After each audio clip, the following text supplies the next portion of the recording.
Price the Lord. கர்த்தருக்கு ஸ்தோத்திரம். கர்த்தர் உங்களை ஆசீர்வதிப்பாராக. இந்த காணொளியை பார்க்கும் யாவருக்கும் இனிய வணக்கங்கள். கர்த்தர் உங்களை ஆசீர்வதிப்பார். இந்த நாளில் நாம் கேட்க போகிற வேத வார்த்தையின் தலைப்பு கீழ்ப்படிந்தால் ஆசீர்வாதம். கீழ்ப்படிந்தால் ஆசீர்வாதம். தேவன் நம்மிடத்தில் சொல்லியிருக்க வார்த்தைகளை கீழ்ப்படிந்து செய்யும்போது நமக்கு ஆசீர்வாதம் தேவன் நமக்கு கட்டளையிட கொடுக்க வல்லவராக இருக்கிறார். அவர் நம்மளிடத்தில் சொல்லியிருக்கிற அந்த வார்த்தைகளை கீழ்ப்படிந்து அதன்படி செய்யும்போது நமக்கு தேவன் ஆசீர்வாதத்தை அருளச் செய்கிறார், கொடுக்கிறார், நம்மை ஆசீர்வதிக்கிறார். இது குறித்து வேத வசனத்தின் அடிப்படையில் வேதத்தில் யார் அப்படி செய்தார்கள், அந்த ஆசீர்வாதத்தை பெற்றுக்கொண்டார்கள் என்பதை குறித்து வேத வசனத்தின் அடிப்படையில் நாம் தேவனுடைய வார்த்தையை கேட்போம். ஆபிரகாமை குறித்து அவர் கீழ்ப்படிந்து தேவனிடத்தில் பெற்றுக்கொண்ட ஆசீர்வாதத்தை குறித்து நாம் கேட்போம். ஆதியாகமம் 12ஆம் அதிகாரம் 1-2 வசனங்கள். கர்த்தர் ஆபிரகாமை நோக்கி, நீ உன் தேசத்தையும் உன் இனத்தையும் உன் தகப்பனுடைய வீட்டையும் விட்டு புறப்பட்டு நான் உனக்கு காண்பிக்கும் தேசத்துக்கு போ. நான் உன்னை பெரிய ஜாதியாக்கி உன்னை ஆசீர்வதித்து உன் பெயரை பெருமைப்படுத்துவேன். நீ ஆசீர்வாதமாய் இருப்பாய். தேவன் ஆபிரகாமிடத்தில் ஒரு வார்த்தையை சொல்கிறார். என்ன வார்த்தை என்றால், ஆபிரகாம் இருக்கின்ற அந்த இடத்தை விட்டு ஆண்டவர் காண்பிக்கிற ஒரு இடத்துக்கு போக வேண்டும். அப்படி போகும்போது ஆண்டவர் ஆபிரகாமை ஆசீர்வதிப்பேன் என்று அவர் கட்டளை கொடுக்கிறார், வாக்கு கொடுக்கிறார். ஆபிரகாம் தன் வசிக்கின்ற அந்த இடத்தையும் தன் தகப்பனுடைய வீட்டையும் தன்னுடைய சொந்த ஜனங்களையும் விட்டு தேவன் காண்பிக்கிற இடத்துக்கு போக வேண்டும். இது சாதாரண ஒரு விஷயம் அல்ல. இதற்கு தான் ஆபிரகாம் கீழ்ப்படிய வேண்டும். தன் வசிக்கின்ற இடத்தை விடுவதும், தன்னுடைய தகப்பனுடைய வீட்டை விடுவதும், தன்னுடைய சொந்த ஜனங்களை, சொந்த பந்தங்களை விடுவதும் அவ்வளவு ஈஸியான காரியம் அல்ல. ஆபிரகாமை தேவன் இவற்றை விட்டுதான் செல்ல வேண்டும். நான் உனக்கு ஒரு இடம் காண்பிக்கிறேன், அந்த இடத்துக்கு இவற்றையெல்லாம் விட்டு நீ செல்ல வேண்டும் என்று ஆபிரகாமிடம் தேவன் இந்த வார்த்தையை சொல்கிறார். அப்போ ஆபிரகாம் இந்த தேவனுடைய வார்த்தைக்கு என்ன செய்தார்? ஆதியாகமம் 12:4 வசனம். கர்த்தர் ஆபிரகாமுக்கு சொன்னபடியே அவன் புறப்பட்டு போனான். ஆபிரகாம் தேவனுடைய வார்த்தைக்கு என்ன செய்தார் என்றார், அவர் தேவன் என்ன சொன்னாரோ சொன்னபடியே, அந்த வார்த்தையின்படியே கீழ்ப்படிந்து அவர் புறப்பட்டு போனார். தேவன் ஆபிரகாமிடம் என்ன சொன்னாரோ அது அப்படியே கீழ்ப்படிந்து அதன்படி அவர் புறப்பட்டு போனார் என்பதான வேத வசனத்தை நாம் வாசிக்கின்றோம். அப்போ சொந்த ஜனத்தை விடுவது, சொந்த தகப்பனுடைய வீட்டை விடுவது, சொந்த தான் வசித்த அந்த இடத்தை விடுவது சாதாரண விஷயம் அல்ல. ஏனென்றால் இங்கு எல்லா சூழ்நிலையும் ஆபிரகாமுக்கு சாதகமாக இருக்கிறது. நல்ல ஒரு ஆசீர்வாதமான வாழ்க்கைக்குள்ள இருப்பதற்கு ஒரு சூழ்நிலை, சாதகமான ஒரு இடம் ஆபிரகாம் இப்போது இருக்கின்ற இடம். ஆனால் ஆபிரகாம் தேவன் சொன்ன இடத்துக்கு போக வேண்டும் என்பதான வார்த்தை, அந்த இடம், தேவன் போக சொன்ன அந்த இடம் ஆபிரகாமுக்கு எந்த மாதிரி சூழ்நிலை இருக்கும் என்றே தெரியாது. ஏனென்றால் அது எந்த இடம்னு முதல்ல தெரியல. அடுத்து அங்கே போய் எந்த மாதிரி சூழ்நிலையில் வாழ்கிறது, அங்கே தன்னுடைய வாழ்வாதாரத்துக்கான ஒரு காரியங்கள் எப்படி அங்கே ஏற்படும்,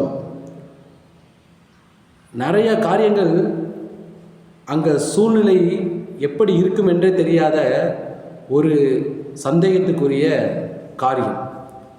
இருக்கின்ற இடத்துல ஆசீர்வாதம் இருக்குது, தகப்பனுடைய வீடு இருக்குது, சொந்த ஜனங்களாம் இருக்காங்க. இங்கு நல்ல ஒரு சூழ்நிலை, நல்ல ஒரு ஆசீர்வாதம், நல்ல ஒரு மகிழ்ச்சிக்குள்ளான வாழ்க்கை இந்த இடத்துல இருக்குது. ஆனால் தேவன் ஆபிரகாமிடம் சொன்னது, இதெல்லாம் விட்டுட்டு நான் உனக்கு காண்பிக்கிற இடத்துக்கு போ அப்படின்னு சொன்ன அந்த வார்த்தை ஆபிரகாமுக்கு ரொம்ப ஈஸியான ஒரு வார்த்தை கிடையாது. ஏனென்றால் அங்கே சூழ்நிலை எப்படி இருக்குன்னு தெரியாது, எந்த இடம்னு தெரியாது, அங்கே எந்த மாதிரி நம்ம வாழ போகிறோம், உணவிற்கு என்ன செய்வது, வாழ்வாதாரத்துக்கு என்ன செய்வது, எந்த ஒரு காரியமும் ஆபிரகாமுக்கு தெரியாது. ஆனால் ஆபிரகாம் எதையும் பார்க்கவில்லை. அவன் ஆராதிக்கிற தேவனுடைய அந்த வார்த்தையை பார்த்தான், அந்த வார்த்தையில் உள்ள வாக்குத்தத்தத்தை பார்த்தான், அதை தேவன் செய்வார் என்று விசுவாசித்தான்.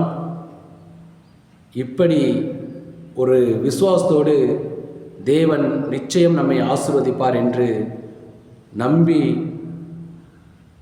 அவன் கீழ்ப்படிந்து தேவன் சொன்ன வார்த்தையை அப்படியே கீழ்ப்படிந்து அதன்படி தன் வாழ்ந்த அந்த இடங்களெல்லாம் விட்டு, சொந்த ஜனங்களை விட்டு, தகப்பனுடைய வீட்டை விட்டு அவன் புறப்பட்டு தேவன் சொன்ன இடத்துக்கு சென்றான்.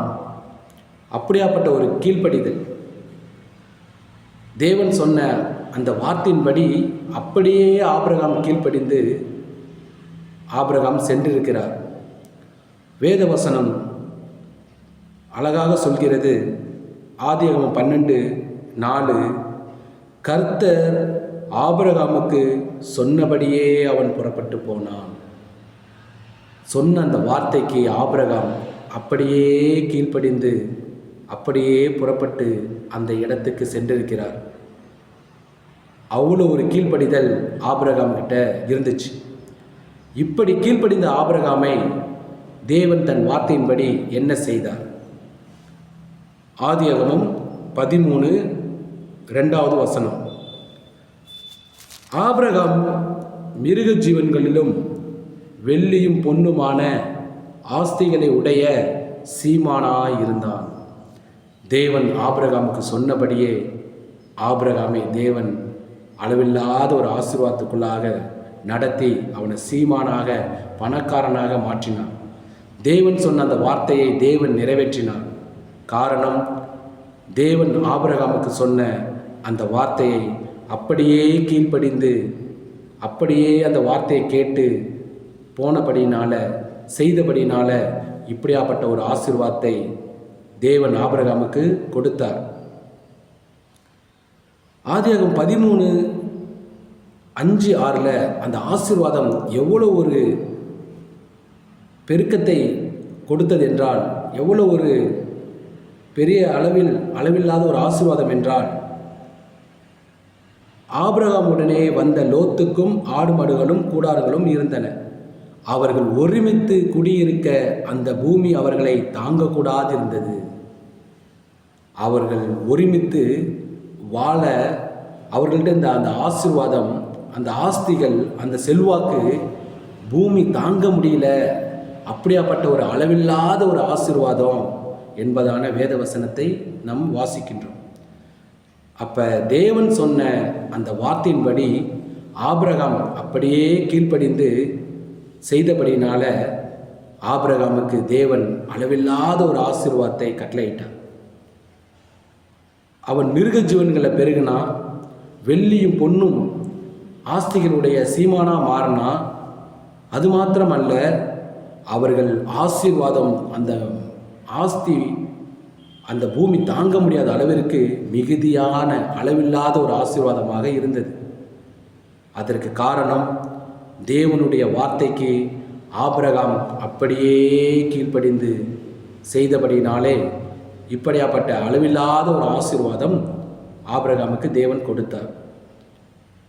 அருமையான சகோதர சகோதரிகளே, இந்த வார்த்தை கேட்கிற யாவருக்கும் தேவன் சொல்ல விரும்புவது, தேவன் வேதத்தில் கொடுத்திருக்கிற வேத வார்த்தைகளுக்கும் 10 கட்டளைகளுக்கும் நாம் கீழ்ப்படிந்து அப்படியே செய்யும்போது, அப்படியே வாழும்போது, நம் இந்த வார்த்தைகளுக்கு கட்டளைகளுக்கு அப்படியே கீழ்ப்படிந்து நாம் நடக்கும்போது நமக்கும் தேவன் ஆபிரகாமுக்கு கொடுத்தது போல அளவில்லாத ஆசீர்வாதத்தை அவர் நமக்கும் கொடுக்க வல்லவராக இருக்கிறார். இன்னைக்கு ஆசீர்வாதத்தை நாம் அளவில்லாமல் பெற்றுக்கொள்ள வேண்டும் என்றால் அவருடைய வார்த்தைக்கும் அவருடைய நமக்கு கொடுத்த 10 கட்டளைகளையும் நம்மிடத்தில் தேவன் பேசுகிற தேவ சத்தத்தின் வார்த்தைகளுக்கும் நாம் செவி கொடுத்து அதற்கு கீழ்ப்படிந்து அப்படியே நடக்கும்போது செய்யும்போது இப்படியாப்பட்ட அளவில்லாத ஆசீர்வாதத்தை தேவன் நமக்கும் கொடுக்க வல்லவராக இருக்கிறார். ஆனபடினாலே தேவனுடைய 10 கட்டளைகளுக்கும் தேவனுடைய வார்த்தைக்கும் நம்மிடத்தில் தேவன் பேசின தேவ சத்தத்தின் வார்த்தைக்கும் அப்படியே கீழ்ப்படிவோம். ஆபிரகாமை போல அளவில்லாத ஆசீர்வாதத்தை நாமும் பெற்றுக்கொள்வோம். கர்த்தர் நம்மை ஆசீர்வதிப்பார். கீழ்ப்படிந்தால் ஆசீர்வாதம் என்ற தலைப்பில் தேவன் நம்மோடு பேசின வார்த்தைக்காக தேவனுக்கு நன்றி. கர்த்தர் உங்களை ஆசீர்வதிப்பார். ஆமென். Praise the Lord.